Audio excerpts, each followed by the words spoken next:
how are you? I hope all are you good. Today let me start SST chapter number 5 tribes, nomads and settled communities यानी कि स्थायी खानाबदोश, ठीक है ना, खानाबदोश और स्थायी समुदाय जो The Turks, Afghans and Mongols had their own customs, traditions, value system, etc. These were different from the customs and practices prevalent in India at that time. The new and the existing practices merged and brought about many changes in the social lives of people on the subcontinent. Some of these changes were as follows. तो क्या क्या changes हुए थे जब ये लोग यहाँ पे आए थे? New social classes and castes emerged. The position of women also changed with the new social order. Changes in the lives of tribal groups. Changes in the caste system. जाति व्यवस्था में क्या बदलाव हुए, आइए पढ़ते हैं.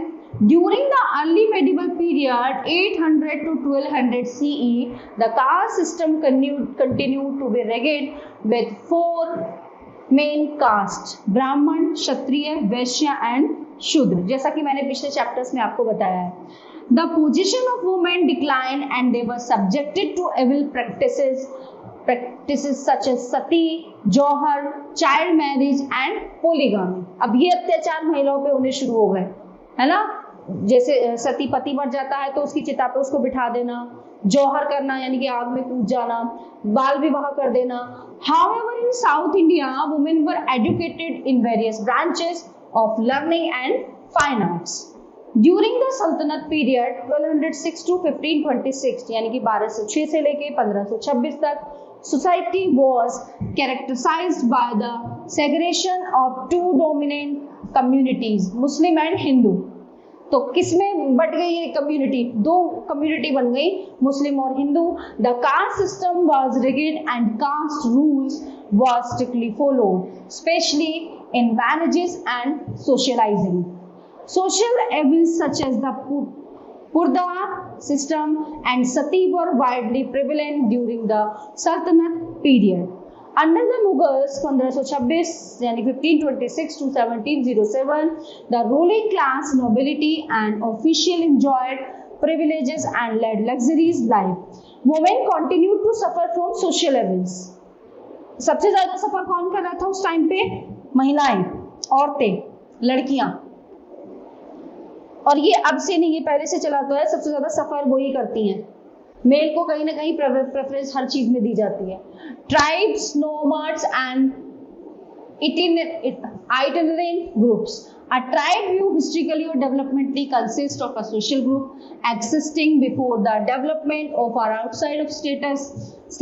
Some scholars have used the term to signify an ethnic group that was not organized around urban centers.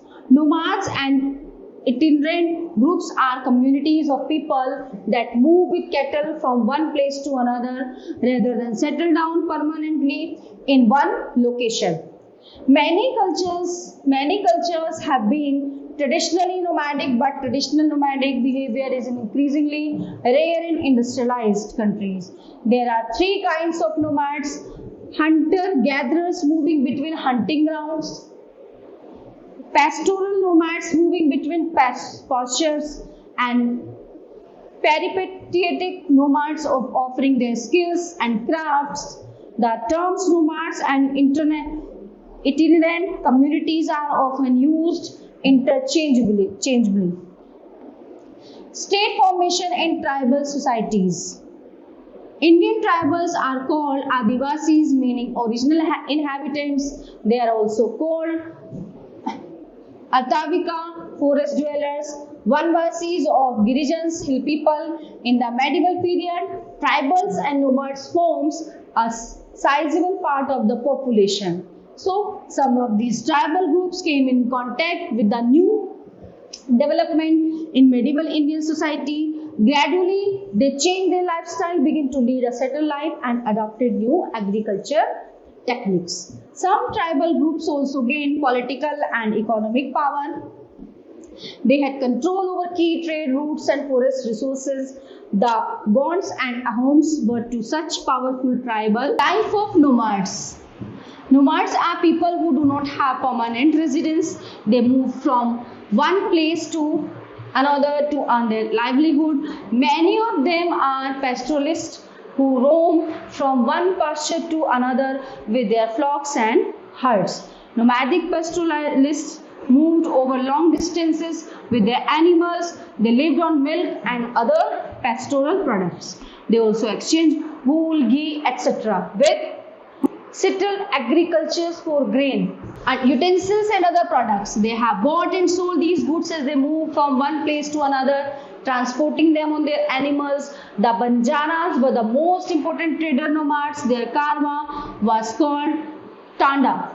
Alauddin Khilji used the Banjaras to transport grain to the city markets, and they also carried grains for Mughals during military campaigns. तो जो वो था ना, क्या नाम है, अलाउद्दीन खिलजी, वो बंजारा जो ट्रांसपोर्ट था वो यूज करता था सबसे ज्यादा. Many pastoral tribes reared and sold animals such as cattle and horses to the prosperous people. Sometimes mendicants acted as wandering merchants. There were castes of entertainers who performed in different towns and villages for their livelihood. The Gonds. The name Gond comes from the Telugu word Konda, which ये एक प्रजाति है एक तरह की, which means a hill. The hilly region was inhabited by the Gonds. They practiced shifting cultivation. The Gonds are one of the largest, most powerful and popular tribal communities in central India. Today, groups of Gonds are found in central India that include parts of Madhya Pradesh, Chhattisgarh, eastern Maharashtra, northern Andhra Pradesh and western Odisha. Historically, the land of the Gonds is called Gondwana. There are several subgroups among the Gonds. The Gonds have been mentioned in Akbarnama, the history of the Akbar's reign. The Gond state.